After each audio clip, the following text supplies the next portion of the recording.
Models have got so powerful that a lot of these kind of open source libraries, the way I describe it is they're kind of liquefied. When MCP was launched, we didn't have Claude Code, we didn't have Goose, we didn't have Fast Agent, and we would bring an MCP server set of tools to a model, and we would prompt it, and we'd kind of be delighted if it did one or two calls. Yeah. But the consequence of this has been incredibly important. Shaun Smith is a software engineer, open source advocate, and one of the most influential contributors to the rapidly growing MCP ecosystem.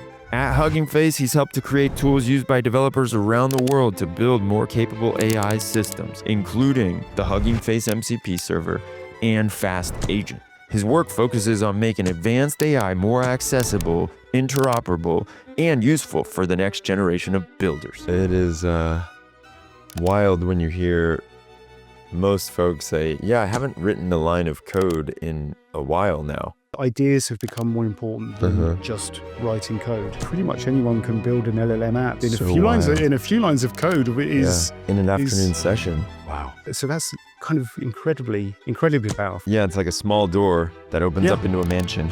It's absolutely extraordinary. Yeah. If you migrate your code to Rust and then migrate it to another language, it's a cheat code because you get better performance since it's so opinionated.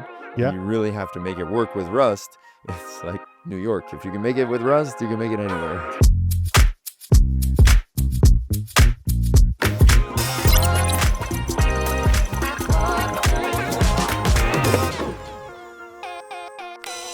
When I think open source models these days, I mean, I know Gemma 4 just came out, but Qwen models are incredible. Yeah. You've got the min-max models. There's a lot of really good options that aren't necessarily homegrown American. Yeah. I know Reflection's trying to make an open source one. So far, they haven't come out with anything. So we're patiently waiting. Yeah. And Allen AI also is another Allen American AI has institute. And they're doing great stuff. Yeah, but it's less directly competitive like 4B models and large language models, right? It's more, they do a lot of what I would consider creative, maybe creative is not the right word, just like different types of models.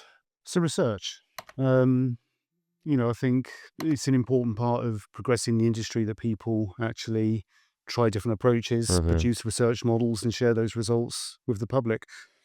And it's always the case that while a model may not be useful for general purpose, it may be the case that a particular property of a model is useful for a specific use case or for other researchers to build on. Yeah. And that's the beauty of research out in the open. Precisely. You used to get a lot more companies sharing how they trained their models, I feel like, and less now. I remember the Llama 3 paper came out, and that was great to see. Even Llama 4 was really good. That is an open model still. Correct, yeah. But you saw like OpenAI was doing it a little bit. Yeah, OpenAI were very, very generous with GPT-OSS. And again, I think, it is worth, in this conversation, kind of drawing the distinction between an open weight model, where the weights of the model, and so that you can run inference with it, is what is shared, and something which is fully open source, which would be the entire training pipeline and environments and data sets that went into the model. So there is a distinction between those two things. And often what we're talking about is open weight models and not necessarily fully open source pipelines. Yeah, and the fully open source is very hard to do, right? Especially if you're worried about somebody suing you for the data that you used.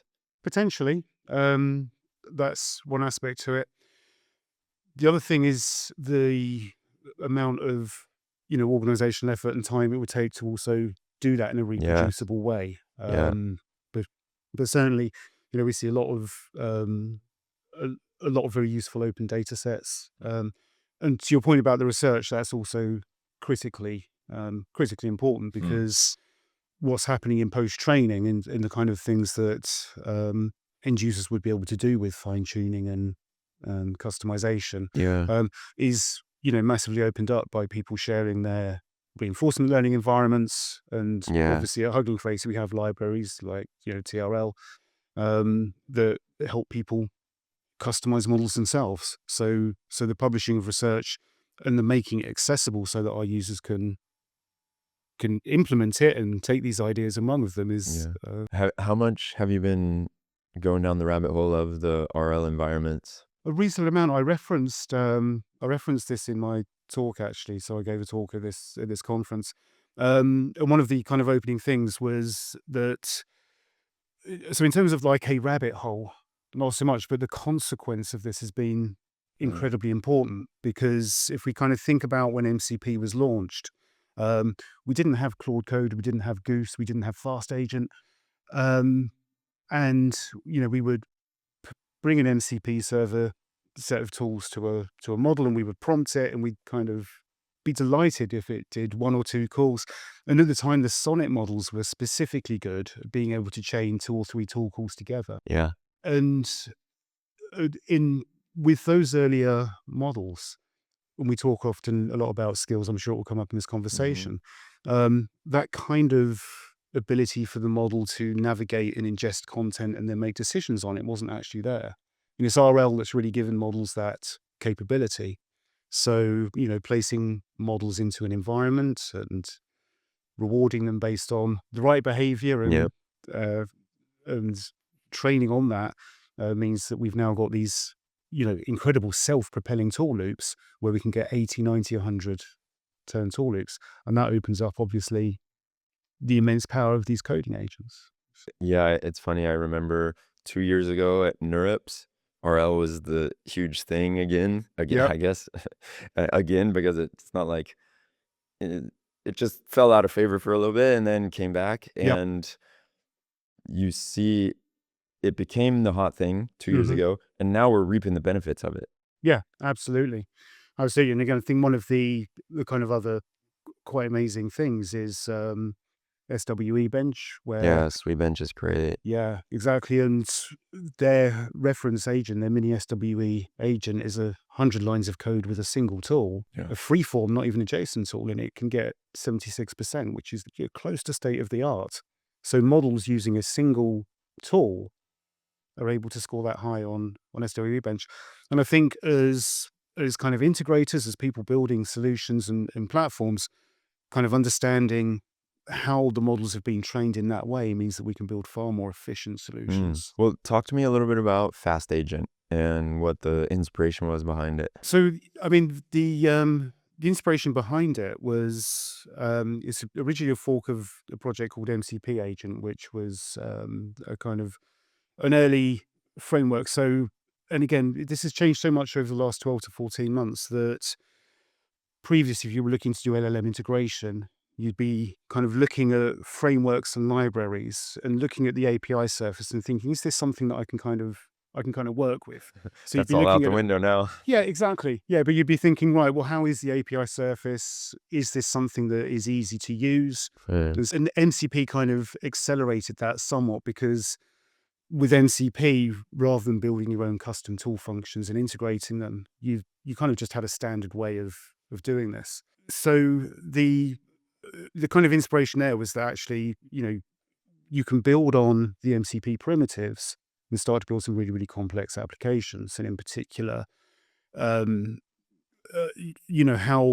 it's the model context protocol, but particularly how you can load context into the model and how powerful that is to actually get that from MCP servers, because you can port them between other tools and frameworks, and you can reuse them in different ways. So the kind of goal initially was to kind of build almost like an inversion of control framework, but for using models and context.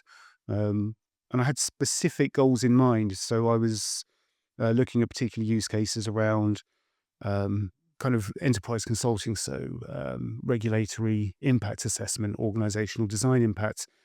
And in those kind of environments, you often want to chain large chunks of context together. You want to integrate external information.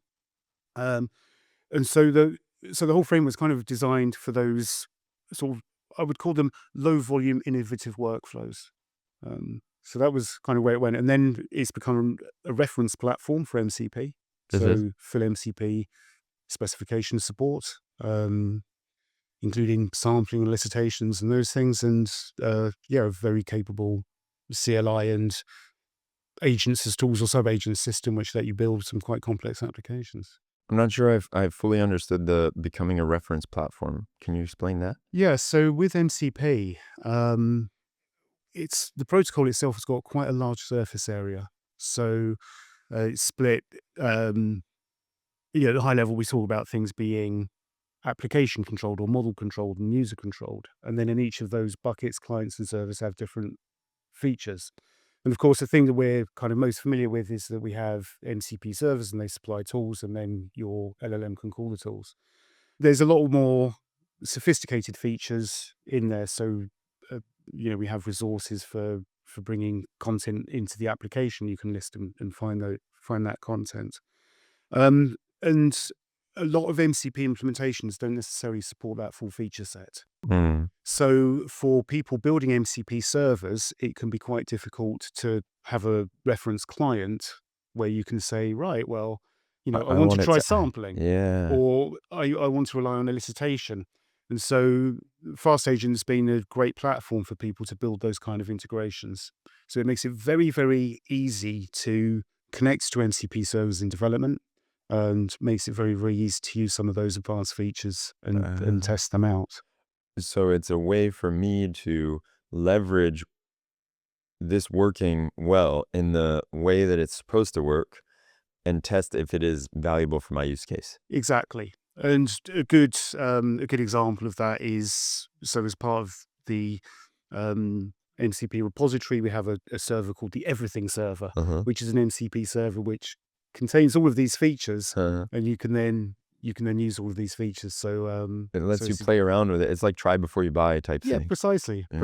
So that's quite important. And it can also acts as an MCP server platform. So you can deploy any of these kind of agentic workflows and tool bundles as a server itself, which again is hugely powerful. So one example of that we have at the moment is the Hugging Face. We're quite keen on being very efficient with people's context windows. Yeah. So we have a tool we have a couple of tools which have a very, very small token surface area, but give you a huge amount of functionality.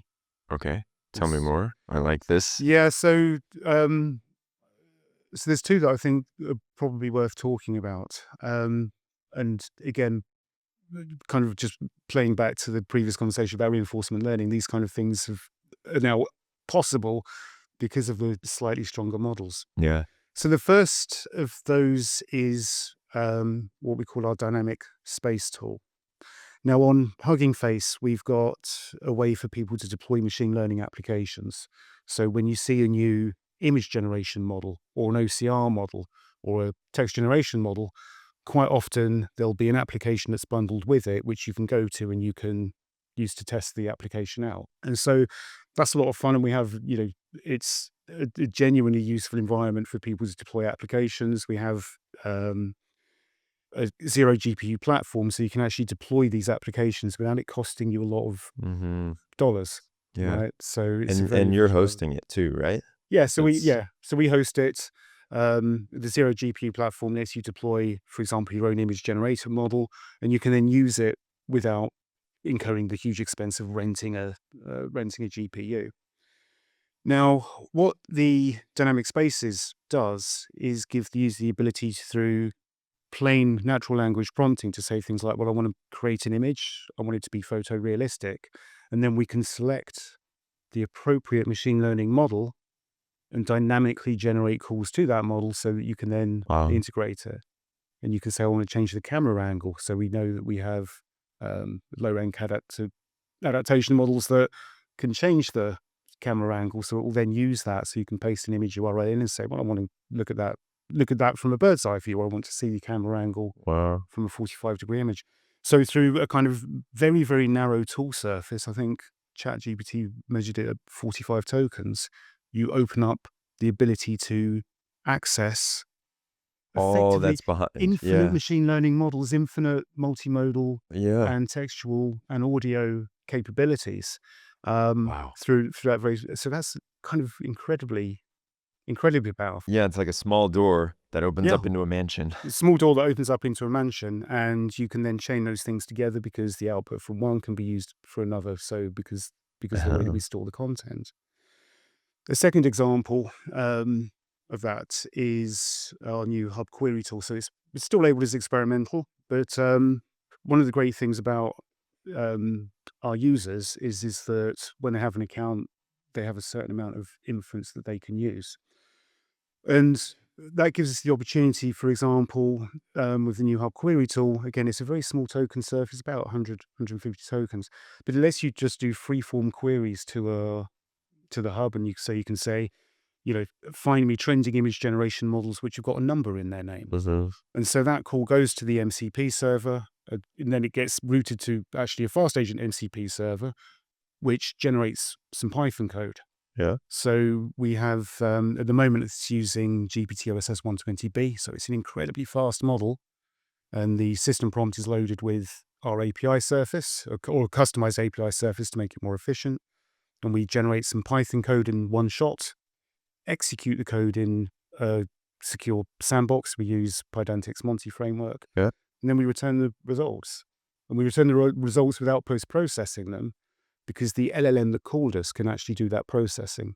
So it's incredibly efficient. And why not do any semantic search, or like, why generate the Python code versus just doing some hybrid search? Yeah, so I mean, we have hybrid and semantic search, but what the ability to generate the code does is it allows the models to communicate effectively any kind of natural language or chained query that you want. So, for example, I can say, who in the Hugging Face organization follows me, or get me the GitHub profiles of all the people in the Hugging Face organization that follow me, and do that with them.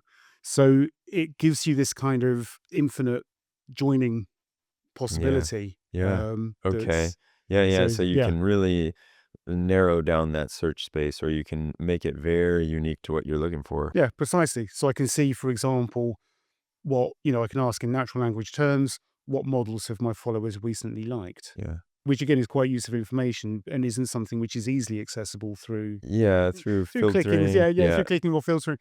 So it kind of gives you those infinite possibilities. And have you played around? This just makes me think of it's a perfect use case for MCP apps. Absolutely.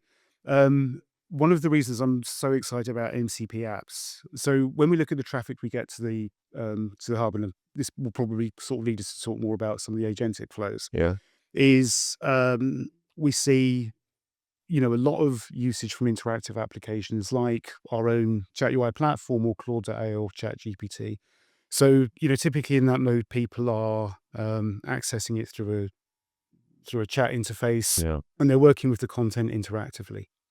And then, of course, we have, agentic systems like Claude Code and so on, which we'll come back to later. And so for users which are working with this data interactively, often what they're doing is using the MCP server for navigation. So they're interacting with the Hub, and they're saying, okay, so what models are trending, or I'm looking for a particular model in this particular parameter range. And the thing that happens with normal MCP tool calls is you send the tool call, and the tool returns a set of information, and that information ends up in the querying model's context window. And then it generates expensive output tokens replaying the information that the tool just gave you. And if the model doesn't need to do any extra processing of that data, you've effectively just kind of burned electricity for no nothing. real reason. And so MCP Apps is a wonderful way to actually meet users where they are, particularly in those rich chat applications, because we can use the models where they're great for doing that navigation, but we don't necessarily need to replay all of the content and generate expensive output tokens and fill the context, because the users can see what's happening. And so we were very early in adopting MCP UI. And MCP UI is the same as MCP apps, or it is? It's not, no. So MCP UI I first came across about 12 months ago. So the first version of the Dev Summit, I think it was on my kind of final slide, because we just kind of learned about it. I was like, this is something to be excited about. Anido and Liad had been toying with this idea where you could use parts of the MCP specification, so resources in particular, because it lets you deliver arbitrary content and then supplementing that with tool call information. And it was a great pattern because it was something that you could build into your client relatively easily, and it was quite easy for server authors to display content through basically through a frame window, and that got a sort of reasonable adoption. So we implemented it in our server at Hugging Face because there were some kind of quite key applications where that would work. Yeah. And a few other clients did the same, and so there was quite neat SDK, server SDK and client SDK.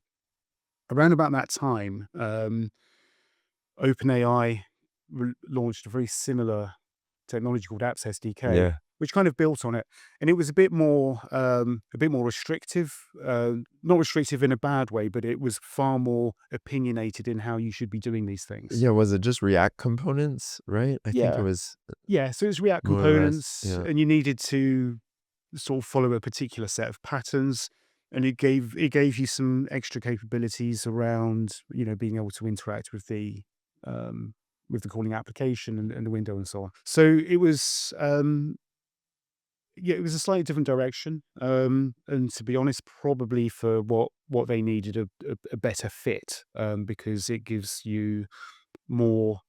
It probably gives you a more cohesive user experience, and it also meant that the applications that were being hosted were in several ways more powerful because of the kind of two-way interaction that enabled. And so, fortunately, those two kind of ideas were looked at side by side, and Anthropic got involved as well, and then that consolidated with MCP Apps. And so MCP Apps is the official extension, which kind of blends the best of all of those technologies with some new So ideas. MCP UI morphed into MCP Apps. Correct. Yeah. Yes. There was another one, I want to say, where it allows MCP to use different components of your website easier.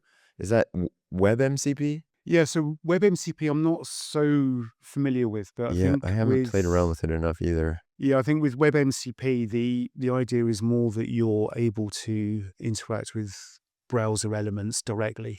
So I think the angle there is more that you can automate what the browser's doing rather than kind of integrating within a chat. Yeah, having it app. come into you Yeah. and do it through there. Okay, so that is how you added MCP Apps support internally. So we were quite early to adopt MCP UI, because as we kind of discussed, a lot of the models that we host are multimodal in nature, so it gave us a way to kind of embed that in a quite clean way. So something that I'm planning to launch actually very soon is a proper MCP app which starts to use some generative UI. So for example, where we were talking about the hub query tool where you could ask arbitrary queries, we can present the data using a generated UI which is specific for formatting the results of that query. Been using a toolkit called Prefab, which Jeremiah Lowen's produced, which I kind of found by accident. Yeah, it was funny. It was a Sunday from the evening Fast discovery. MCP. I was talking to him yesterday. Yeah. Yeah, absolutely. he Yeah, just so I put don't it know if up. he mentioned Prefect. Yep. Yeah. This was quite funny. So I built this query tool where we were generating the Python and returning the results, and I was thinking, I kind of want a really nice way to turn that into a UI. And it was late on a Sunday evening, and I saw on my GitHub feed that Jeremiah had kind of done a commit that was referencing Spark clients. I was like, what's that? So Edward Tufte, I don't know if you've ever come across Edward Tufte. No. So Edward Tufte wrote a series of books on how you display visual information. Nice. They're beautiful books. He self-bound and cool. published them. What was the name? So Edward Tufte. Yeah, I'm gonna write one of that his down. Yeah, one of his I think most famous books was the visual display of quantitative information. But they're gorgeous artifacts. You can't don't buy non-physical copies. Yeah, it They're has to gorgeous be a artifacts. coffee table book. You have a proper coffee table book. Yeah, he's also famously wrote an essay called "The Cognitive Style of PowerPoint," which kind of breaks down how the Challenger disaster could have happened because of the way that people lay out information on PowerPoints and kind of hide the important information in small things. So there's a lot of fun in his content. Wow. Anyway, one of the terms he coined was sparklines, which are these kind of like small graphs that fit in the space of a word. So if you're kind of looking at say a sequence of win-losses and you want to show that across a set of 20 football teams, then a sparkline would kind of fit in the display so that you can see that information very quickly. So if you kind of have an up for a win and a down for a loss, you can see lots of very, very dense data. So anyway, I saw this GitHub commit and I was like, that's interesting. And I kind of clicked through and found this library and it's like, hey, what's he cooking? So kind of straight away, he's like, well, you probably shouldn't because it's going to break because it's like really, really old. I'm like, I don't care. Yeah. I don't care. I'm happy to be part of the experiment. And it just came out, they just released it like GA, I think, or at least... Yeah, an early version. So anyway, the short of it is that it's a very, so far it seems to be a very, very clean way of being able to turn kind of arbitrary content into a beautiful user experience through MCP apps. And of course, the advantage there. And all Python native, which is it's Python perfect native for what you were doing. Yeah. I mean, we've got, tend to jump between TypeScript and Python quite a lot. Yeah. But again, MCP makes that quite easy, right? So we can kind of route. I was going to say, were you anywhere. TypeScript before the whole coding revolution? Because I definitely wasn't. And now it's like, all right, everything's TypeScript. Let's do it. I've got a fairly long history of different programming languages. So I tend to, I'll be honest, right? Without LLMs, I would probably struggle. Yeah. But I find that LLMs help me with the syntax. So we can kind of just get the ideas right. Yeah. So I've spent a lot of, quite early in my career, I used to do quite a lot of software development. I spent quite a long time doing things that aren't software development. I've come back to it quite late. Yeah. So, I'm not necessarily too attached to any particular language. Yeah. Yeah, I have things which frustrate me about all programming languages. That's for sure. As you should. As you should. That's why good products get made on top of that, because it's like, this is really painful. Maybe let's try and see if something's out there that can fix it. Absolutely. And we've been spoiled, I think, with the quality of some of the SDKs that have appeared over the last 4 or 5 years that have made really, really difficult jobs really quite easy. I think the software industry's got very, very good at making a lot of complex stuff really accessible. Yeah. MCP would be one example of that, but also if you think about the amount of knowledge and maths and deployment skills that are needed to run generative large language models, the fact that pretty much anyone can build an LLM app in a few lines of code is in an afternoon session. It's absolutely extraordinary. Yeah. So we're super fortunate there. I think one of the things which has changed over the last 3 to 4 months, and the way I've kind of described it is models have got so powerful that a lot of these kind of open source libraries, the way I describe it is they're kind of liquefied, right? Because the models are able to do more of the work. Yeah, the models are able to kind of generate a lot of this kind of boilerplate code. So what it means to own and distribute a library has become quite different because models are able to, it's changed the value of those libraries somewhat. Yeah. Right. And again, I think that means that we're more talking about the distribution of ideas rather than the distribution of code. The execution of it. And that's really, and I think that's quite an uncomfortable jump for a lot of people. I think the consequences of that are still kind of sinking in. But I think certainly over the next few months, that's going to be... Are there ones that you're thinking of specifically? I'm thinking more generally about the... I think a lot of people call it the Opus moment, but certainly the twin releases of Opus 4.5 and GPT-5.3 codecs just gave enough of a step change in coding abilities, along with actually simplifying harnesses, that meant that interacting, engaging with, and building code became a slightly different experience. So certainly for my own usage, if I think back to how I was using models to generate and write code in May or June, it's completely different to how I use them now. It is wild when you hear most folks say, I haven't written a line of code in a while now. Yeah. It's like, so what are you doing? Sorry. Yeah. Yeah, and it gives, it means that developers have some very, very different trade-offs to make. Yeah. So, you're always fighting entropy. And obviously, if you're kind of working with large language models, you're always worried about entropy. And so trying to make sure that your code base is maintaining enough integrity and that you're putting enough manual effort into ensuring that the quality of the outputs is high enough is kind of traded off with pure speed, Mm-hmm. because models will give you functionality very, very quickly, but there's a trade-off around the quality of the design. And I think that this was the kind of trade-off that good product managers were making over the periods of months as they were building traditional software products or Yeah. enterprise products. And now that kind of trade-off is kind of in front of every developer's desk.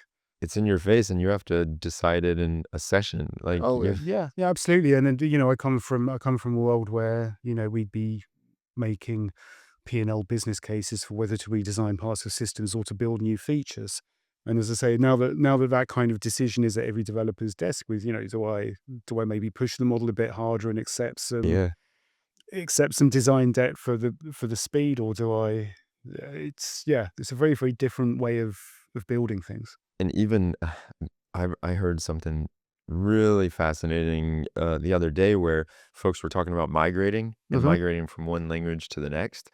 And apparently you get better performance if you migrate your code to Rust and then migrate it to another language, or just basically migrating to Rust will give you a little bit of it's a cheat code, because you get better performance since it's so opinionated and you really have to make it work with Rust. It's like New York. If you can make it with Rust, you can make it anywhere. Yeah, I mean, to be honest, I think that's a great observation, because I think also you can take advantage of different language and tools, dynamism versus strictness versus performance. I mean, something which we're talking about, the kind of the liquefaction of software, is we're now at the point, particularly with open source, where if you think, well, I kind of want this feature, I want it in my own product, a model will happily clone a repo for you, look at the underlying implementation, and then re-implement it in a language that you want inside your own thing. So so again, I think the great thing is ideas have become more important than just writing code. It is uncomfortable, but I think that because you can't be precious about your code or that what you created as being yours. And that's the whole idea of open source, right? It's absolutely. that, you're giving it out for anyone to use. Yeah. But now anybody can use it and it's not yours. Yeah. We do lose things, right? We do lose things as a consequence of this. And something I do feel quite strongly about is that we must make sure that software does not become a pay-to-play activity for people that can afford expensive models. Right? I think this is one of the most important things that we need to get right. Well, yeah, we were just saying that Gemma 4 came out. We haven't played around with it yet, but that's a great. I'm looking forward to. Exactly, because I've seen the initial vibe checks and it looks really strong. And so the thing that I often wonder about, though, is that if we're not using the expensive models, you're still having to use a lot of your time to set up because you're not, okay, I guess maybe Gemma 4, if it's a very small model, maybe you're setting it up in a few GPUs, maybe it's just one GPU. Yeah, I think. But it can get expensive, I guess. I'm going to say something which isn't necessarily cheap, but isn't necessarily out of question either. Particularly, particularly at Hugging Face, if you're doing something interesting, you should let us know, because obviously we're always interested in helping and promoting open source projects, building on this stuff. But for example, Gemma 4. New to me, I don't know the model at all, not played with it, but we'll just use it as an example. We say, right, well, it's not as strong as GPT-5.4 at coding. It can't be, right? But if you wanted to use it for cost-effective coding, are there fine-tunes that you could do of the model that worked very well for particular languages and products?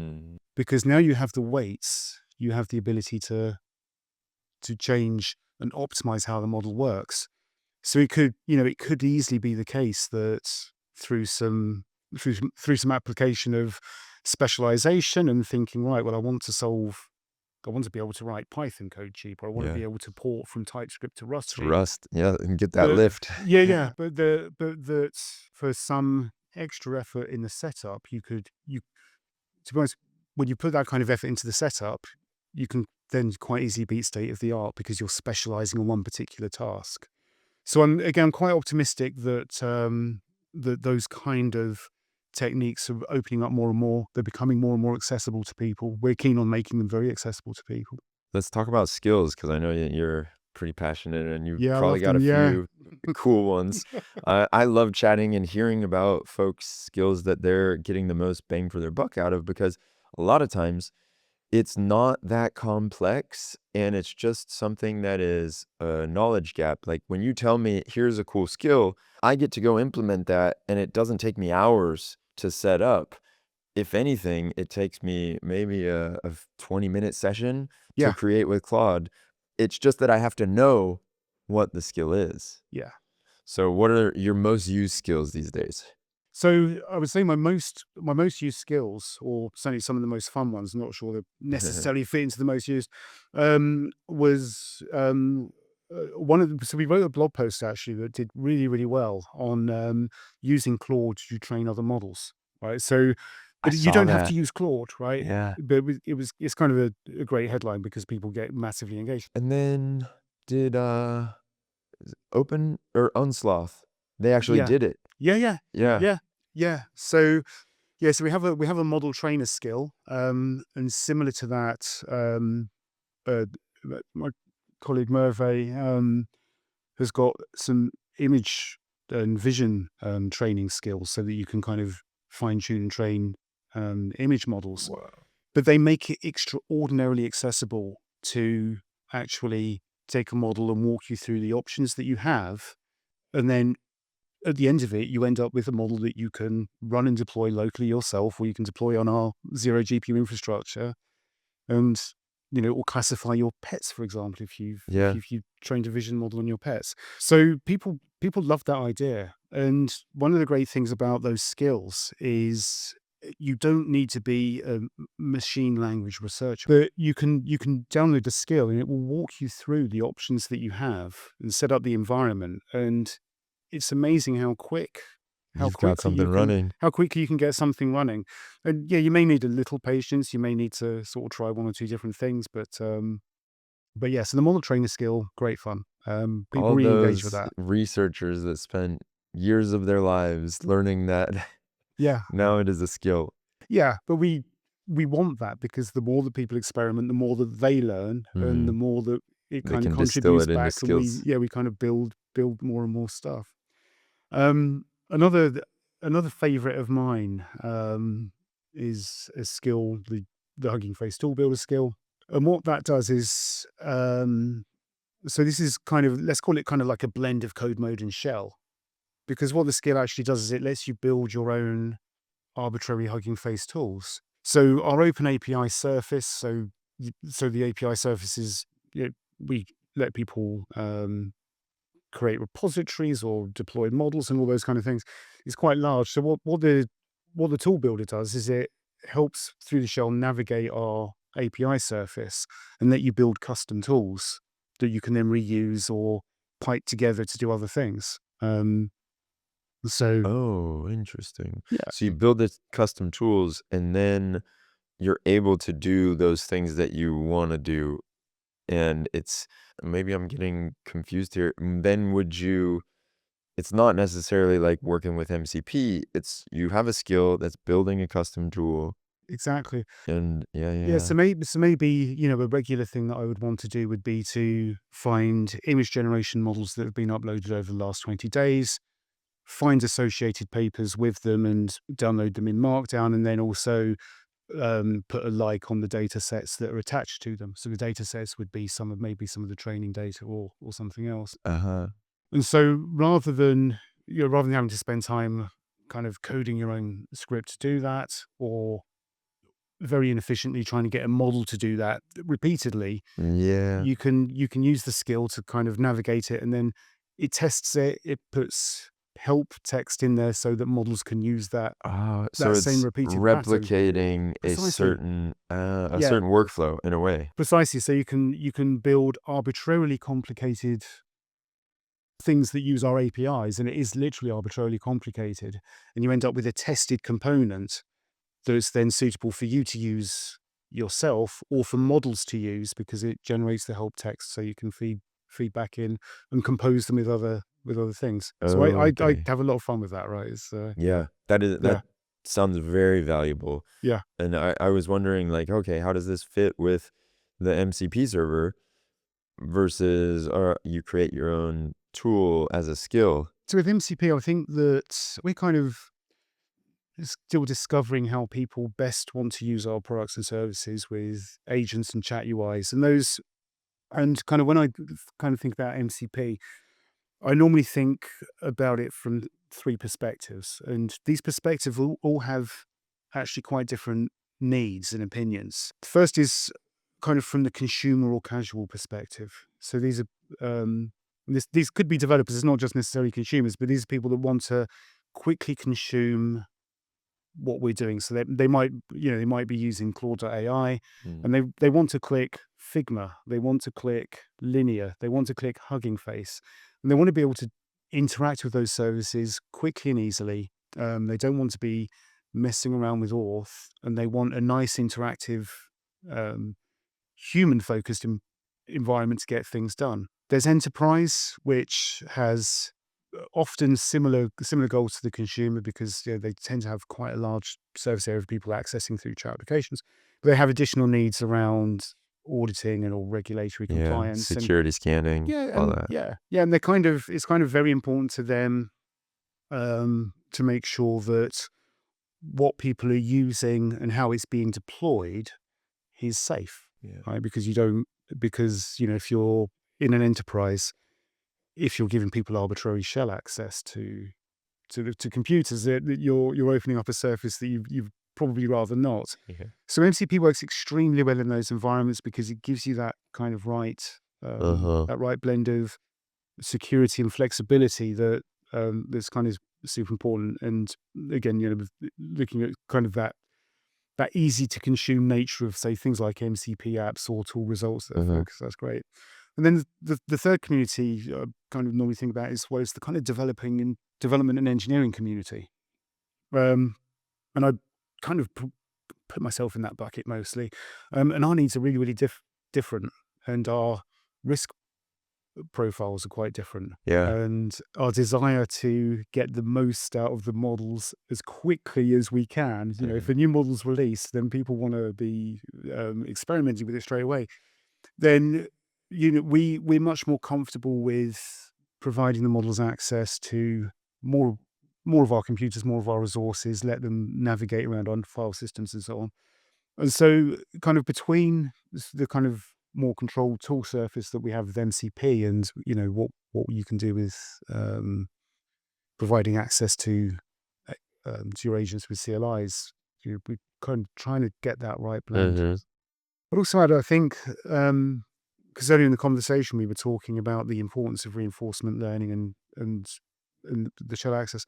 When we kind of think about shell access for models, that doesn't necessarily mean an insecure YOLO Yeah. mode on your own desktop. What's really, really nice about tools that take bash commands is this extraordinarily token dense surface, and it's because the kind of commands that you have with bash are things like navigate through this hierarchy, tell me in plain text what's here, tell me the content of that particular file or part of that file. So the fact that those kind of navigation commands become native to the model is something that we can exploit through all our other tool calls, Yeah. right? So when we kind of think about giving access to shell, I think Just Bash is a recent piece of software that's been released. Oh, I haven't seen that. Yeah, so it's a minimal surface area. So it doesn't give you access necessarily to real resources or file systems, but it does give an interface for the model to navigate to navigate a safe area with shell commands because it's incredibly token dense and modern models have been trained to do so. Just Bash. Just Bash. Yeah. All right. I'm going to check that Yeah, out. yeah, You're giving me a lot of homework here. Yeah, no, This check that is one cool. out. It's yeah, that's good fun. Yeah. Okay. Yeah, I need to play more with it. Yeah. Agent FS is another one which was quite a while. It's something again I'm quite interested in because again we can give models access to these capabilities without the security concerns. Well, yeah, that wraps it up nicely in my head. It helps me bucket it for when I would be using MCP, when I would be using just the tool building skill. And it also, I was thinking about it is like when I want a very custom type of workflow, it's probably that tool building skill that I'm going to go with. But I also am, in your case, like a hobbyist or a developer that can run fast and loose. Yeah. I'm not doing this in my enterprise and I don't need to worry about all the other fun enterprisey things. Yeah. And the really kind of the fun and exciting part certainly for me at the moment is, I'm kind of really enjoying having models and agents with flat machine able to do all this kind of stuff really quickly. But the fact that we can then also provide similar experiences in a safe sandboxed environment exposed through those kind of consumer applications is extraordinary. Yeah. Right? I mean, the kind of things that people can do with natural language and how rich we can make the experience of people using natural language is superb, right? And you don't lose anything from the lower layers by doing that. Yeah. It just makes everything more accessible, and the more accessible things are, the more value people can add on top of it because they're not struggling with, they're not struggling with things that people shouldn't be struggling with computers.